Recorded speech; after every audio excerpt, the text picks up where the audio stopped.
De poder nutrirnos de información productiva, de información positiva. No en el sentido de decir que todo está bien, sino en el sentido de decir qué vamos a hacer, cuál es nuestra responsabilidad personal que vamos a asumir cada uno de nosotros. Y para eso, sobre todo pensando pues en que aquí hay padres de familia, en que hay profesores, en que hay administradores, y que esta es una plática dirigida para una escuela, pues la planteamos en forma de preguntas y respuestas. ¿Por qué? Porque todos nosotros hemos recibido alguna pregunta de nuestros estudiantes y al final, de hecho, preparamos el material de manera muy breve, porque la idea es poder abrir un foro de discusión y platicar con ustedes al respecto de esto, ¿sí? Entonces, algunas de las respuestas, quiero aclarar, pues van a ser bastante secas, bastante desagradables quizás para algunos de nosotros, pero el objetivo nunca es contra una persona en particular, sino por el contrario, abordar y saber más y poder contestar. ¿Sí? Entonces, bueno, pues de manera muy breve nada más, porque siempre dicen, bueno, ¿y este de dónde lo sacaron, no? Bueno, pues yo soy de formación químico-bacteriólogo, parasitólogo del Politécnico Nacional, lo mismo que maestro en ciencias químico-biológicas, y tengo un doctorado en ciencias médicas con una especialidad en medicina experimental por la UNAM. Soy profesor, investigador de la Escuela Nacional de Ciencias Biológicas del Politécnico, paramédico también por el Politécnico, y pues dicen, ahí yo nunca digo, pero dicen que un especialista en bioética y en medicina humanitaria. Y actualmente trabajo como asesor científico del gobierno federal en la contingencia sanitaria. De la misma manera, pues tengo el gusto de liderar desde la parte técnica también pues al Comité Epidemiológico del Colegio Guadalupe, y agradezco pues la invitación. Y por eso pues hemos querido adaptar ahí una serie de cosas. De hecho, a lo mejor ya vieron ustedes unos videos donde salgo yo diciendo pónganse sus cubrebocas. Pues la intención es recordarles esto. Y pues el día de hoy trabajar de alguna manera. No me gusta mi currículum formal, mejor les enseño mi currículum informal. Mi currículum informal, estos son mis estudiantes de la carrera técnica de paramédico. Algunos de ellos también, con mucho gusto, mis estudiantes de la carrera de químico-bacteriólogo. Y creo que ustedes como docentes no me van a dejar mentir, pues a veces esto dice muchísimo más que los papeles que uno pueda tener, la gente que uno ha contribuido a formar. Y ese es el gusto, ese es el placer que tengo con ustedes, pues de contribuir en un poquito a su amplio acervo cultural y sobre todo el hacer la información lo más digerible posible para que pues la lleven ustedes también a familia, a las aulas, ¿sí? Y de esa manera, bueno, pues nosotros al final, les decía yo, pues tendremos un foro de discusión abierta donde ustedes nos puedan hacer llegar sus preguntas con la intención de pues resolverlas y atender sus inquietudes. ¿Sí? Nada más, bueno, por la situación laboral, tengo aquí unos descargos de responsabilidad que también son importantes. Ninguna ponencia, por mejor que sea, pues va a suplir el que ustedes vayan y consulten a su médico de cabecera, el que ustedes tengan esa confianza. Y dado que la enfermedad que nos ocupa, la COVID-19, pues es una enfermedad aún en investigación, la información sufre rápidamente cambios, y aunque yo asumo la responsabilidad de lo que les voy a decir hoy, 17 de diciembre del 2020, pues si esto cambia, pues también quiero ser consciente o quiero hacerlas consciente de esta situación. Y por último, la presente ponencia, bueno, pues la dicto a título personal a solicitud del Comité Epidemiológico del Colegio y no representa pues las posturas de mis empleadores externos, aunque sí se alinea, por supuesto, a las recomendaciones vigentes en salud pública en México y que se le han hecho a México, aunque no necesariamente eso implica que las cumplamos, ¿sale? Eso nada más pues por seguridad de todos y para tener bien claros los términos. La primera pregunta en este contexto donde nosotros hablamos un montón pues de infecciones respiratorias, de un síndrome agudo respiratorio severo, el SARS, ¿no? Pues, ¿qué es una enfermedad infecciosa? Una enfermedad infecciosa es aquella que está ocasionada por un patógeno, por un microorganismo capaz de causar enfermedad. Bacteria, virus, parásito, hongo. Donde los virus son pues los más pequeños y algunos de los más simples en esta composición de los patógenos. La enfermedad, sin embargo, aunque nos centramos usualmente en el patógeno y nos pasamos diciendo, no, mira el virus, no, mira esto, pues realmente tiene otros 3 elementos muy importantes que están en esta figura representadas en algo que se llama el triángulo epidemiológico, ¿sí? El otro elemento clave de la enfermedad es el hospedero, es decir, somos cada uno de nosotros. Y hay un tercer elemento también muy importante en el desarrollo de una enfermedad infecciosa, que es el medio ambiente. Cada uno de estos 3 miembros en una enfermedad infecciosa tiene al menos una característica fundamental que es importante en el desarrollo de esta enfermedad infecciosa. Por ejemplo, el patógeno, su característica distintiva es su adaptabilidad. Cuando nosotros hablamos del virus SARS-CoV-2, estamos hablando de un patógeno altamente adaptable, capaz incluso de cruzar la barrera entre especies y brincar de un pangolín o de un murciélago, creemos ahora más viendo un pangolín, hacia un humano. Y brincar todavía más allá de humano en humano, es decir, de ser contagioso, porque no todas las enfermedades infecciosas son contagiosas. Algunas son muy poco contagiosas y algunas, como esta, son muy contagiosas. Ahora, respecto al hospedero, que también es un aspecto muy importante respecto a nosotros, la característica crítica es la susceptibilidad. ¿Qué tan susceptibles, qué tan frágiles, por ponerlo en lenguaje más sencillo, somos ante el patógeno? Bueno, pues resulta que somos bastante susceptibles a este patógeno en particular y el que nos enfermemos o no de gravedad en este patógeno específico depende de la susceptibilidad individual de cada uno de nosotros. Si tenemos alguna infección previa, si tenemos enfermedades de las vías respiratorias, si somos diabéticos, si nuestro sistema inmune está comprometido por alguna razón. Y aquí aparece algo muy importante, un concepto fundamental, que es que puede haber pacientes, puede haber sujetos que no sean susceptibles a la enfermedad, pero sí sean susceptibles al patógeno. Y entonces hablamos de los portadores asintomáticos. Todos esos pacientes que se infectan, que no se enferman y que transmiten la enfermedad. Y que en el tema educativo vale la pena recalcar, la inmensa mayoría de los niños y de los jóvenes entran en esa categoría. La población más importante como portadores asintomáticos parece ser es la de niños y personas jóvenes hasta los 30, 35 años. Y el tercer elemento es el medio ambiente. El medio ambiente puede ser más o menos propicio. Los ambientes fríos, como en el momento en el que nos encontramos, son más propicios. Los ambientes donde los hospederos, nosotros nos juntamos y estamos apretados, también son más susceptibles porque es fácil que el patógeno pase. Y este es lamentablemente el factor que es más fácil de controlar. Yo no puedo desaparecer al patógeno, ni puedo desaparecer mi diabetes o mi inmunosupresión o mis enfermedades de las vías respiratorias, pero sí puedo controlar el ambiente en el que me encuentro. Y esta es la base de las medidas de distanciamiento social. Entre más lejos estemos unos de los otros, es menor la probabilidad de que como hospederos tengamos contacto con el patógeno.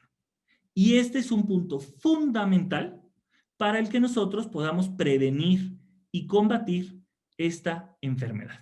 Y es algo que tenemos que recordar. ¿Por qué estamos encerraditos en nuestra casa y los que son docentes no me van a dejar mentir, trabajando horas extra, dando el 150%, haciendo un esfuerzo colosal? Porque de esta manera estamos controlando nuestro medio ambiente y estamos permitiendo que nuestras alumnas y nuestros alumnos controlen también su medio ambiente. Ahora bien, esta pregunta no tendría sentido en diciembre, siendo que la pandemia empezó en marzo.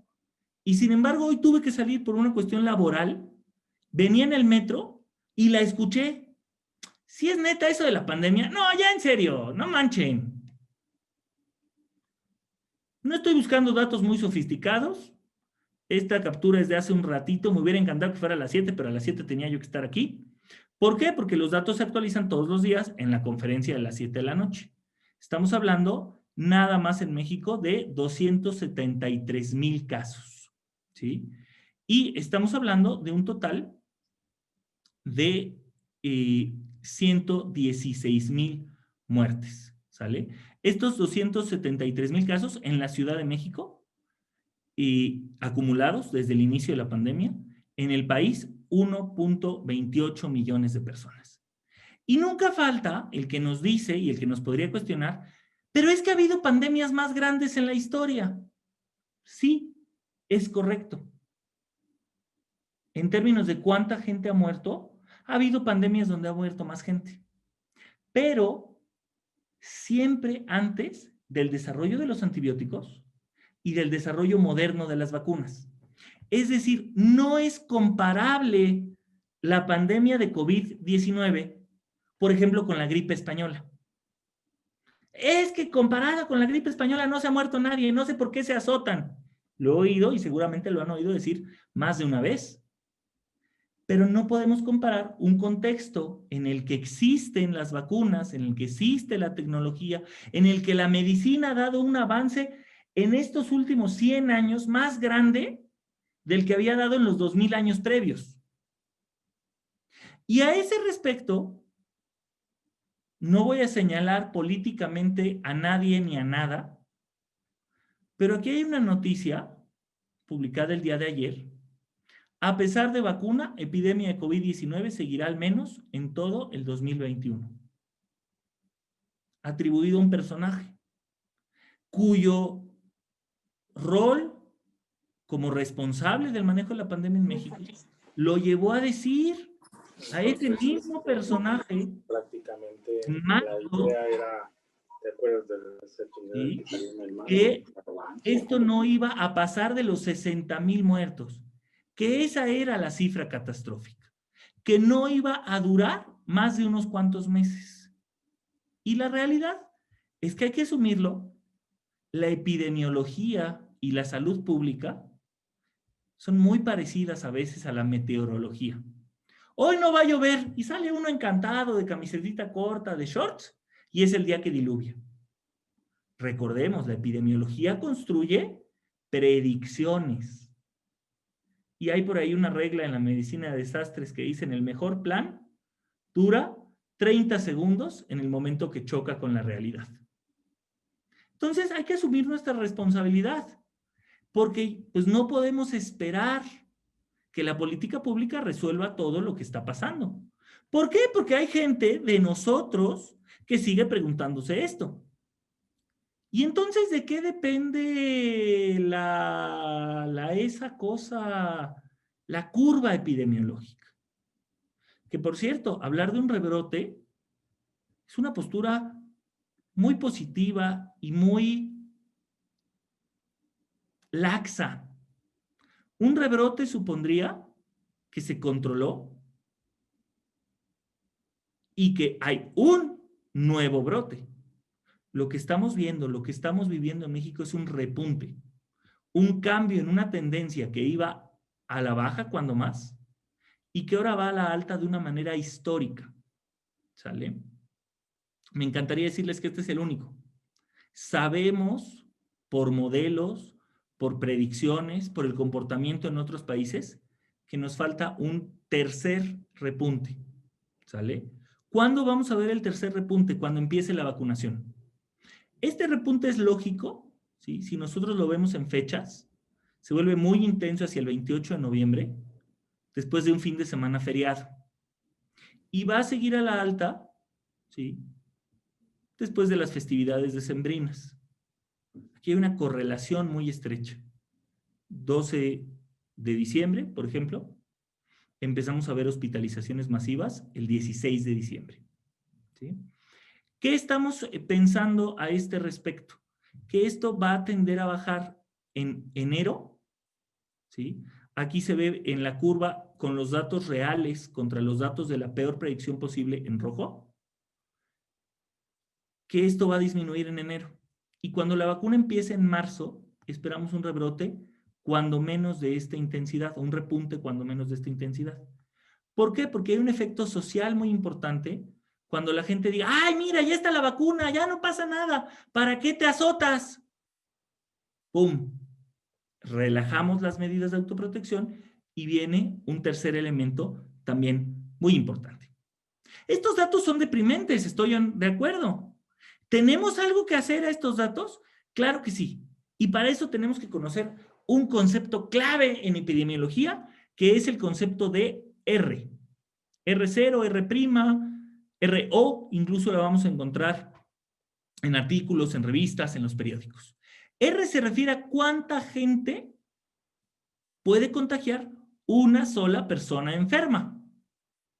Este es un dato, una constante epidemiológica que ha ido cambiando a lo largo de la pandemia y que en este caso estamos en un valor de 1 a 3.9. Obviamente no hay 0.9 personas, no es que una persona, no es la persona sin un brazo, ¿no? No, simplemente es cuando lo llevamos a una escala más grande, ¿sí? 10 personas contagiadas contagian a 39, ¿sí?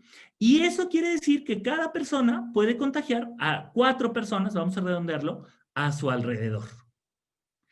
He ahí otra vez la importancia del distanciamiento social, sobre todo cuando vienen las fiestas decembrinas. Y pues yo sé que el encierro, que los factores psicológicos son muy importantes y ya nos están pasando factura.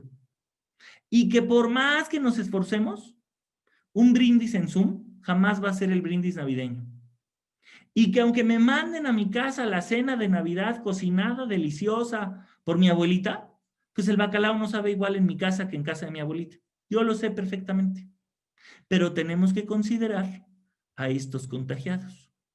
Y tenemos que considerar, lamentablemente, a los asintomáticos. Si todos trajéramos un cartel aquí encima de nosotros que dijera yo soy positivo, pues nos alejaríamos de esa persona. El problema son los asintomáticos, o el problema somos los asintomáticos. Seguramente como maestras de educación básica y de educación media, pues han oído o conocen el juego este del Among Us, ¿no? Del hay un impostor entre nosotros. Pues la medida clave de protección nos la sugiere el Among Us. Hay un asintomático entre nosotros. ¿Quién es? ¿Quién sabe? La diferencia es que aquí no lo podemos aventar de la navecita espacial. Aquí tenemos que tener cuidado y extremar las precauciones. ¿Qué tan grave es la enfermedad? ¿O cómo funciona esta enfermedad? ¿O qué causa esta enfermedad? Les voy a enseñar una tomografía,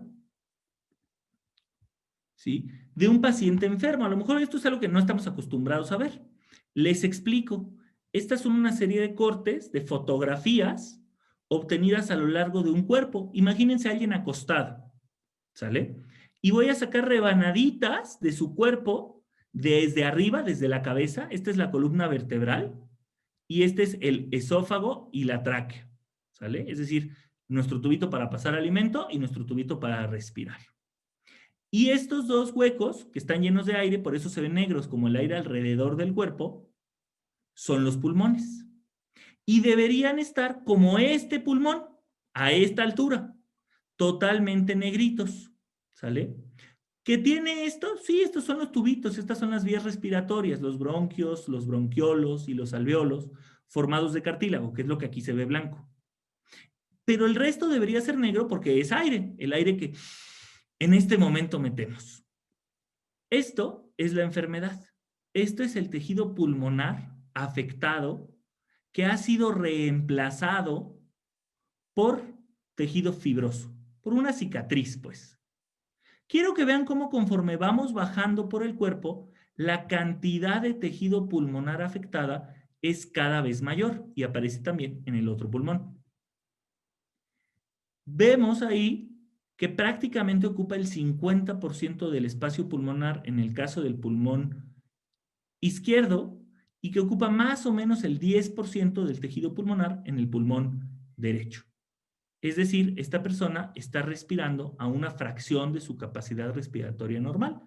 Esto de acá es el corazón, seguimos bajando por el pulmón, empezamos a ver que las afectaciones en el otro pulmón llegan a representar hasta un tercio. Ya cuando se hace la suma y se calcula, esta persona tenía el 50% en total de los pulmones afectados. Ahí pues ya se acaba el pulmón, empieza el hígado, por eso ya cambia la imagen, esto no nos tiene que preocupar.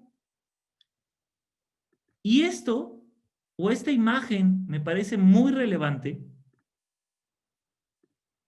porque esto es un joven de 18 años, a quien por cierto le agradezco muchísimo que me haya regalado para compartir con ustedes su tomografía, asintomático. Este joven no tenía fiebre, estaba saturando al 90% cuando se le tomó esta tomografía.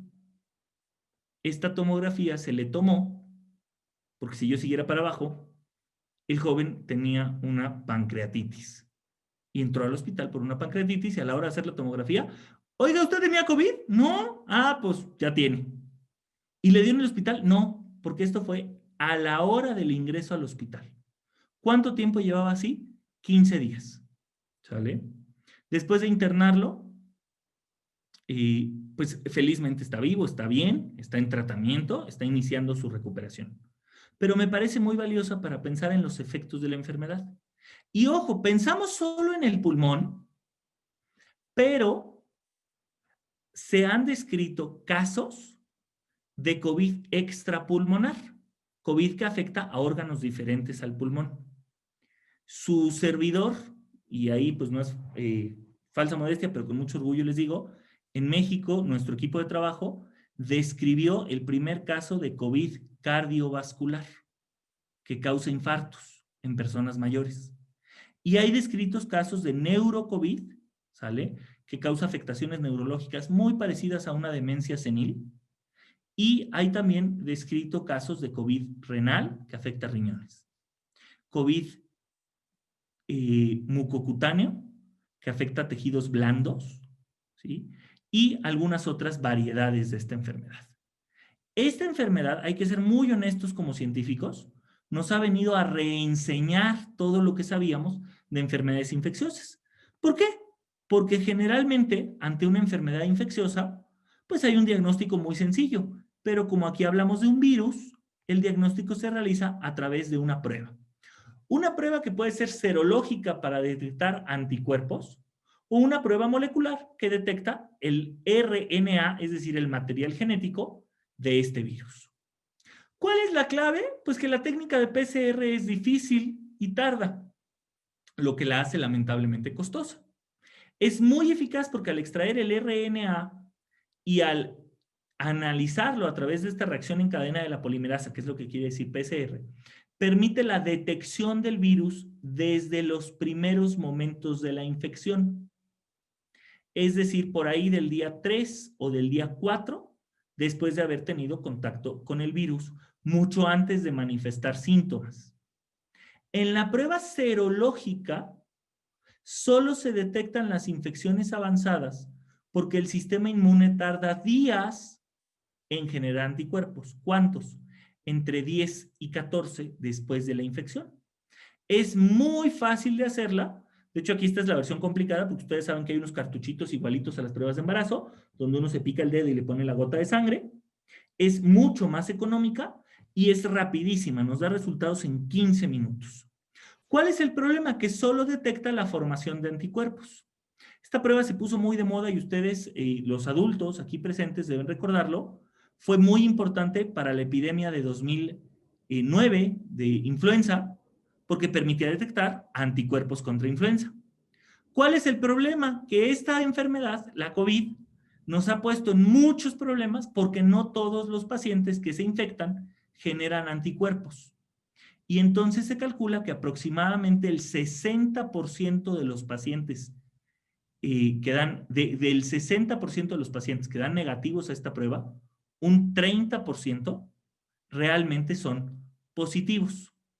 No me permite detectar muchas veces portadores asintomáticos.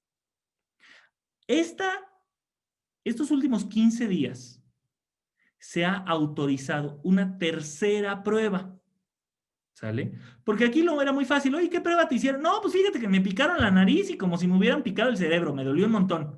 Ah, esa es la prueba de PCR, esa es la más confiable. Oye, ¿y a ti? No, a mí me picaron el dedito. Ah, esa es la serológica. Hay que ser muy cuidadosos al interpretar esos resultados. Bueno, ahora hay una nueva donde me pican el cerebro igual. Bueno, no me pican el cerebro, me pican la nariz, me raspan un cornete nasal, pero duele como si uno le picara el cerebro.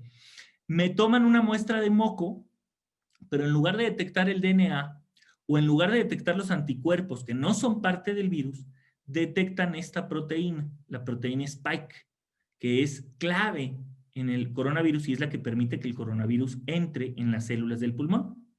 Y se detecta con anticuerpos producidos en un laboratorio. Entonces también es un cartuchito, es una prueba rápida que da resultados en 15 minutos, pero es una prueba rápida de detección de antígeno.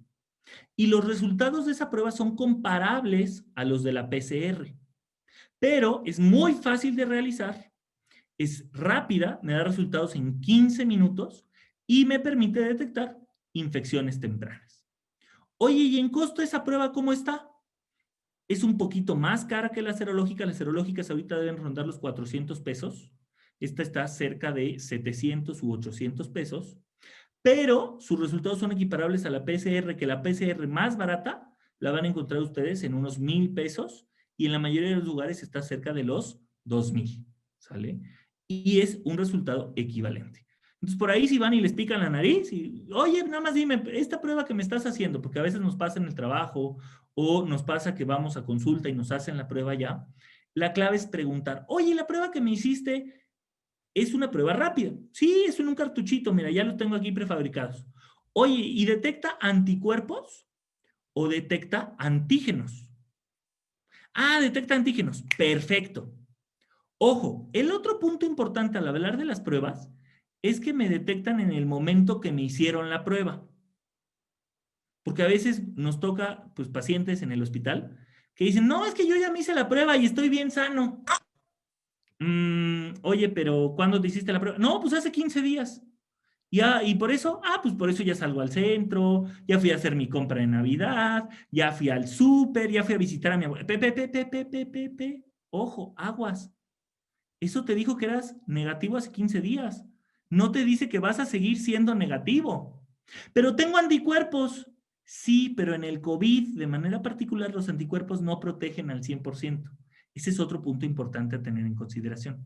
No es como en la varicela o como en el sarampión, que una vez que te da, no te va a volver a dar nunca. Los anticuerpos contra COVID, hay que decirlo, y no estoy hablando mal de mi sistema inmune, yo quiero mucho a mi sistema inmunológico, pero los anticuerpos anti-COVID son especialmente malos. Protegen a menos del 15% de la población. Y un porcentaje de pacientes, no se ha calculado cuál, se vuelve a infectar y tiene una reinfección. Y ya hay por ahí en China el caso de un paciente que lleva 4 infecciones. Es que ya se alivió. Pues sí, pero le siguen tosiendo, se vuelve a infectar. Porque no es como la viruela, como el sarampión, como la varicela, que una vez que me da, san, se acabó. Mis anticuerpos tienen una tasa de protección muy mala. ¿Sale? ¿Hay tratamiento? Es una pregunta muy importante. Esta es una foto real de una unidad de terapia intensiva. ¿Pública o privada? Pública. De primer nivel. ¿Hay tratamiento? No, no hay tratamiento. El tratamiento es de soporte. Puedo conectar al paciente a un ventilador, a un electrocardiograma, pasarle medicamentos para los síntomas, dormirlo para que no sienta la angustia de tener un tubo atorado en la tráquea. Pero no hay un tratamiento eficaz. El tratamiento es sintomático. ¿Todos los pacientes llegan a esto? No. Aproximadamente el 10% de los pacientes requiere estas medidas. Y de ese 10%, ¿sí?, la tasa de fallecimientos, hay que reconocerlo, es muy alta. ¿Sí? Y hay que compartírselo a la gente con la que estamos. ¿Sale? ¿De qué depende la tasa de fallecimiento? Lamentablemente del hospital. De hospital a hospital, la tasa de fallecimiento es muy diferente. ¿Cuál es la tasa a nivel nacional? Cerca del 10% de los pacientes infectados. Y no hay que ser maestro de aritmética para decir, si yo les dije que más o menos el 10% de los pacientes llegan a esta escala y les digo que el 10% de los pacientes se mueren, nos habla de un muy mal pronóstico una vez que llegamos a esto. ¿Cuál es la clave? Evitar llegar a esto. Y para eso sí hay mucho que hacer. Número 1, aislarnos. Número 2, intentar mantener nuestro sistema inmune inespecífico, el que responde contra cualquier cosa que nos encontramos, bien. ¿Cómo? Alimentándonos correctamente, haciendo algo de ejercicio en casa, durmiendo lo suficiente. ¿Sí? El estrés, hay algo muy importante ahora que se llama neuropsicoinmunoendocrinología, que es cómo las emociones afectan mis defensas. Y todos nosotros en el ambiente educativo lo sabemos. Pasa la temporada de exámenes, pasa el parcial y todos los alumnos, ¡achú! Y hasta lo decimos, ¿no? Oye, es que se me bajaron las defensas. Ah, pues es que estuviste muy estresado por el examen. El estrés tiene ese efecto. Oye, ¿y cómo le hago? Bueno, pues ustedes saben que el colegio está ofreciendo manejo del estrés, tiene asesoría de psicólogos, los mismos maestros, pues de repente hay que apagar la computadora ahí y decir, ya, por favor, ya no quiero. Bueno, está bien, saca el estrés. Es importante. ¿Por qué? Porque eso es lo que yo puedo fortalecer, mi inmunidad inespecífica contra cualquier virus. Porque mi inmunidad específica dijimos que es muy mala. Sobre todo mi inmunidad específica adquirida, los anticuerpos. ¿Puedo adquirir de manera activa inmunidad? Sí. Inmunidad natural o inmunidad artificial. ¿Qué es esto de la inmunidad adquirida activa? Inmunidad adquirida que te encontraste con el virus. Adquirida que tú solito montaste una respuesta inmunológica. Artificial, porque te pusieron de frente con el virus, pero con un virus en una vacuna. Inmunidad adquirida, te encontraste al virus. De manera natural, te infectaste y te salvaste. Generaste anticuerpos, suponiendo que esos anticuerpos iban. En el caso de los niños, por ejemplo, parece ser que su inmunidad en los niños muy chiquitos es adquirida, ¿sí? Alguien se encontró con el virus, pero me la pasaron pasivamente. ¿Quién? Mi mamá. Y a través de la placenta y a través de la leche materna me pasó anticuerpos ya prefabricados, ¿sale? Entonces la inmunidad es una cosa muy compleja y nos permite entender la importancia de las vacunas. Y las vacunas son todo un tema, porque estamos así como en el meme. ¿Qué queremos? Una vacuna. ¿Cuándo? Lo antes posible. Aquí está. No, espérate, ya no me dio confianza. Fue muy rápido. Bueno, a ver, y hay que platicar de las vacunas. ¿Qué carambas con las vacunas? ¿Verdaderamente son una innovación médica? ¿Son así lo de hoy? No. Las vacunas empezaron allá en el siglo XVIII con este señor Eduardo Jenner, que felizmente no vivía en el siglo XX porque no había bioética y agarró al hijo de su vecina y lo inoculó con viruela de una vaca. Y o le pudo dar viruela de la vaca o se pudo salvar. El niño se salvó. Y aunque todo el mundo dice que él inventó la vacunación, él hizo un experimento y le salió bien. El inventor verdadero de la vacunación está en este dibujo, porque no hay fotografía de este evento, y es Luis Pasteur. El mismo de la pasteurización de la leche, sí, el señor no tenía nada que hacer. Y todo el mundo se sabe la historia de la vacuna de la rabia, pero lo primero que vacunó con éxito fueron animales, ¿sí? En un experimento que se llamaba de Pont-Lily, y los inoculó para protegerlos de una infección bacteriana. Años después desarrolló con gran éxito la vacuna de la rabia y sentó las pautas para hacer vacunas, que eran las pautas vigentes hasta hace unos 10 años. Cuando la vacuna era o el virus, o la bacteria, o el parásito con actividad biológica, es decir, capaz de infectar, pero atontado. Por ejemplo, la vacuna de la rabia de Pasteur era virus atenuado, es virus atenuado porque todavía se usa. ¿Cómo lo atenuaban? Pues lo ponían en la médula de un conejo, se reproducía, al pobrecito conejo le daba rabia, lo sacaban, la médula del conejo, y la dejaban secar al sol durante 21 días. Se acordarán ustedes cuando su infancia, y que si alguien lo mordía un perro, le ponían 21 piquetes en la panza. ¿Por qué era eso? Porque era los 21 días que se había secado la médula, una dosis por cada día. ¿Por qué 21 y no 40? Pues quién sabe, porque así lo hizo Pasteur. Y pues todo el mundo le creyó y así lo siguió haciendo. ¿Y por qué en la panza? Por un error de la historia. Porque el primer niño al que se lo pusieron esta vacuna de la rabia lo había mordido un lobo rabioso. Y le había mordido los brazos, y le había mordido las piernas, y le había mordido la cara. Y entonces, pues lo único que le quedaba disponible para picarlo era la panza. Como ahí funcionó, Pasteur lo siguió haciendo ahí. ¿Por qué a alguno de ustedes a lo mejor le tocaron los 21 piquetes en la panza? Pues por Pasteur, porque pues no tenía sentido, pero se siguió haciendo. ¿Cuál es la ventaja? Que hoy por hoy hay ciencia detrás. ¿Las vacunas funcionan? Por supuesto que sí. Yo les recomiendo, si tienen chance ahí en su ocio, o ahorita ahí en el teléfono si lo tienen, entrar a esta página, scienceheroes.com. Y esta página calcula, tiene ahí unos algoritmos que les explican que están muy interesantes, cuántas personas se han salvado gracias a la ciencia. Los 4 científicos que más personas han salvado son Fritz Haber y Carl Bosch, que crearon los fertilizantes. Ni modo, no están los de las vacunas. Pero la quinta persona sí, Edward Jenner, como descubridor de la vacunación. Yo insisto que aquí deberían estar Edward Jenner y Pasteur, los dos. Y han salvado cerca de 530 millones de vidas. Si alguno entró a esa página, van a ver que varios lugares más abajo, por ahí del 9, del 10, si no mal recuerdo, está Alexander Fleming con los antibióticos. Cuando pensamos que los antibióticos son el descubrimiento número 1 de la medicina, ¿qué crees que no? Que las que más vidas ha salvado son las vacunas. Y bueno, las transfusiones, pero ese es tema de otra tarde, si ustedes quieren, con mucho gusto. ¿Qué tiene una vacuna? Una vacuna tiene de entrada un agente biológico, que es lo que va a reconocer tu cuerpo y a retar a tu cuerpo. El virus atenuado o la bacteria muerta, o ahora más modernamente el pedazo de virus, ¿sí? Y esto es lo que se van a encontrar tus células y contra las que van a producir anticuerpos.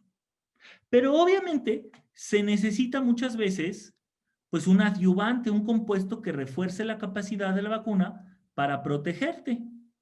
Por ejemplo, en el caso de la vacuna de la tuberculosis, esa que nos ponen con piquetitos y que a la mayoría de nosotros nos deja una roncha en el brazo, ese adyuvante es horrible porque es grasita que me irrita la piel. Y cuando me irrita la piel y me sale la roncha, se mueven hacia allá las células que me defienden y encuentran a la bacteria y entonces producen anticuerpos contra la bacteria de una manera tan exitosa que me protegen de por vida. Pero por supuesto es un producto biológico. ¿Ustedes pueden tener un plátano en su refri sin que se pudra? Pues claro que no. Y entonces se necesita ponerle un preservante que evite que se degrade la vacuna, porque tenga bacterias u hongos, sobre todo cuando esto es una presentación multidosis, ¿sí? Y yo tengo un vialecito que voy a picar muchas veces para sacar muchas inyecciones. Tiene un diluyente para reconstituir la vacuna y que me la puedan inyectar y no me tengan que inyectar el polvito. Y tiene estabilizadores que me van a ayudar a que los ingredientes de las vacunas sigan funcionando desde que se elaboran, se almacenan, se trasladan. Oye, es que no te pongas la vacuna porque tiene muchas porquerías químicas. Es más, ni las puedo decir. Y me lo dice alguien que se acaba de comer unos de estos. Estoy tapando la marca porque me encantan. Pero si uno se fija en uno de estos y le ve los ingredientes, yo puedo decir azúcar, leche. Ya leche reconstituida me empieza a costar trabajo. Grasa y aceite vegetal. Pero ya cuando llego yo por aquí y digo monoesterato de sorbitán, o ni siquiera digo qué es porque digo saborizante artificial, ¿y eso qué es? Pues quién sabe, pero sabe rico. Oye, nos comemos un montón de porquerías, la neta. Es que te vas a inyectar algo horrible, pero tiene una razón de ser dentro de la vacuna. Oye, pero es que Pati Navidad en su Twitter dice que te van a meter un chip 5G y que te van a modificar tu DNA. Bueno, neta, o sea, se vale opinar. Lo que nosotros tenemos que tener es criterio de a quién creerle en sus opiniones. Y es algo tan sencillito como si llega un alumno al colegio, una alumna al colegio, y me dice, oiga maestra, es que fíjese que el maestro de ciencias naturales me enseñó que los ecosistemas son sutano, perengano, mengano y fulano. El maestro, ¿y usted qué opina, maestro de matemáticas? ¿Cuál sería la respuesta correcta? Pues lo que te haya dicho el maestro de ciencias naturales. Si no estoy de acuerdo con el maestro de ciencias naturales, porque se vale, pues voy y le digo en su cara, pero no lo quemo con el alumno. ¿Estamos de acuerdo? Porque es un debate entre profesionales. Yo, Pablo, después de haber estudiado un curso de vacunología, puedo preguntarle a un experto en vacunas, oye, ¿por qué tiene este adyuvante? Y me dice, fíjate que es el que mejor responde la respuesta inmune en un estudio que realizamos en 1,200 pacientes. Ok. Pero los cursos de vacunología son rarísimos, dificilísimos y contrario a lo que podría parecer, muy aburridos. Entonces, no hay que descalificar, porque eso es lo otro que suena muy feo. No, es que esa está idiota. Está opinando. Pero es una opinión tan válida como si yo ahorita me pusiera a opinar sobre los fenómenos que llevaron a la crisis económica de 1929. Pues es la opinión de un científico hablando de economía. Pues no. Solo pesa en la medida del contexto. Y eso es algo que hay que platicar con los jóvenes. Aquí hay que irnos un pasito más atrás. Antes de hablar de las vacunas, hablar de las opiniones sobre las vacunas y quién es la persona capacitada para opinar. ¿Sí? Ustedes en este momento pues están un pasito más capacitados, ¿sí? Más facultados, porque están tomando una plática y les estoy diciendo los fundamentos, y al final les voy a dejar mi correo y si hay alguna duda o dicen, no, eso está mal, yo creo algo diferente, con todo gusto lo platicamos, porque ese es el espíritu de la ciencia, platicar las cosas. ¿Cómo va a ser la vacuna contra...? No, espera, no es contra, porque no es un tratamiento, porque no existe tratamiento. ¿Cómo va a ser la vacuna para prevenir el SARS-CoV-2? ¿Por qué no la COVID-19? Porque la COVID es la enfermedad, por eso incluso digo porque es disease en inglés. Mientras que el SARS-CoV-2 es el virus. Este es niño, la enfermedad es niña. A veces en eso tan sencillito, cuando una persona opina, nos damos cuenta de cuánto sabe. A veces dicen, es que el COVID, si dices el COVID es que ni siquiera sabes que es una enfermedad y que es la enfermedad. Es que la SARS, no, pues este es el virus. Y ya, pues bien dicen que en cómo agarra el taco se conoce al que es tragón, ¿no? En cómo le dice al virus se conoce al que sabe opinar, al que puede opinar. La vacuna para prevenir el SARS-CoV, pues se basa en la defensa inmune. Me van a inyectar en mi bracito. ¿No va a ser en la pompa? No, va a ser en el brazo porque es un volumen chiquito. ¿De qué depende si es pompa o brazo? Si es mucho líquido o poquito líquido.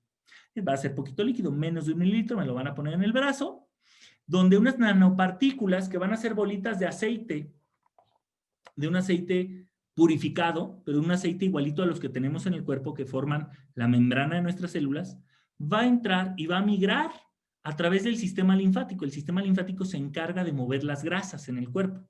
Es donde viaja el colesterol, es donde viajan pues, la mayoría de las grasas en el cuerpo que no pueden disolverse en la sangre. Hasta llegar a los órganos linfáticos, como el ganglio y el vaso, donde van a entrar directo, porque están envueltas en grasa, como la membrana de las células, que también está disuelta en grasa, a las células del sistema inmune. Específicamente unas células que se llaman dendríticas y que tienen dendritas y están así despeinadas y locas y son muy bonitas, donde van a producir la proteína S, la proteína Spike. ¿Van a producir proteína del virus? Sí, oye, pero eso seguro va a modificar tu DNA, es muy peligroso. No, porque lo que está aquí adentro es el RNA. ¿Sí? Aquí me faltó, y les pido una disculpa, y hasta me voy a salir de la presentación, me acaba de caer el 20, así son las clases, perdónenme, que hay un proceso que es un ADN, mi ácido ribonucleico, que genera copias de sí mismo en algo que se llama ARN, ¿sale? Y este ARN es el que usan como molde las células para producir proteínas, así de sencillito, ¿sí? Esto se llama, o le llamaron mucho tiempo, el dogma central de la biología molecular. Hay excepciones, por supuesto. El SARS-CoV-2 es una de esas excepciones. ¿Por qué? Porque el virus genera directamente ARN. a mí me van a inyectar ARN del virus para que yo haga proteínas del virus que mi sistema inmune reconozca y destruya el virus original. Ese es el propósito de la vacuna. ¿Va a modificar mi ADN? No, porque esta flecha va en este sentido. Si yo viera un libro de biología y no supiera, hay libros de biología donde hay una flecha inversa, pero siempre se pone punteadita. ¿Por qué? Porque eso solo lo hacen ciertos virus, los retrovirus. Por ejemplo, el VIH-Sida. El SARS-CoV-2 no es un retrovirus, no puede hacer este proceso a la inversa. Cuando yo meto ARN viral, mi cuerpo produce las proteínas. Oye, ¿por qué no metes proteínas del virus? Porque son muy inestables y se rompen, y entonces no alcanzan a meterse como una vacuna. La innovación, la única innovación es esa. La inyección contiene nanopartículas, las esferitas de grasa, decíamos, que van a entrar con ARN mensajero y que van a entrar a mi célula para producir la proteína spike, la proteína de la espícula del virus. Y esta proteína es la que va a hacer que mis otras células del sistema inmune produzcan anticuerpos antivirus. Pero no solo anticuerpos, porque siempre que hablamos de inmunidad pensamos en anticuerpos. No, también voy a producir células capaces de matar directamente al virus. Y células que se llaman los linfocitos T, que van a reconocer y eliminar al virus, y otras células que se llaman NK, Natural Killer, que van a matar a mis propias células cuando estén infectadas por el virus. ¿Sí? Estas células van a ser estimuladas por la proteína Spike. Y entonces la vacuna va a funcionar. Oye, ¿la vacuna puede producir efectos adversos? Es que a mí, fíjate que me han puesto la vacuna de la influenza y me da un gripononón de aquellos. Me da fiebre. Ay, mi brazo me duele mucho y por eso ya no me vacuno. Sí, porque te están poniendo un virus y tu cuerpo está respondiendo al virus. Preocúpate cuando la vacuna no te dé respuesta. Quiere decir que tu cuerpo no reaccionó ante el virus. Y la otra que yo siempre pongo es, si así te lo hizo la vacuna, que es el virus leve, el virus buena onda, el virus controlado, el virus probado en millones de personas voluntarias, imagínate lo que te hubiera hecho el virus sin atenuar, sin pasar por el proceso de vacunación de la vacuna. Si te da miedo la reacción de la vacuna, piensa en la reacción que te hubiera hecho el virus silvestre, como le llamamos, el virus tal cual está en la naturaleza.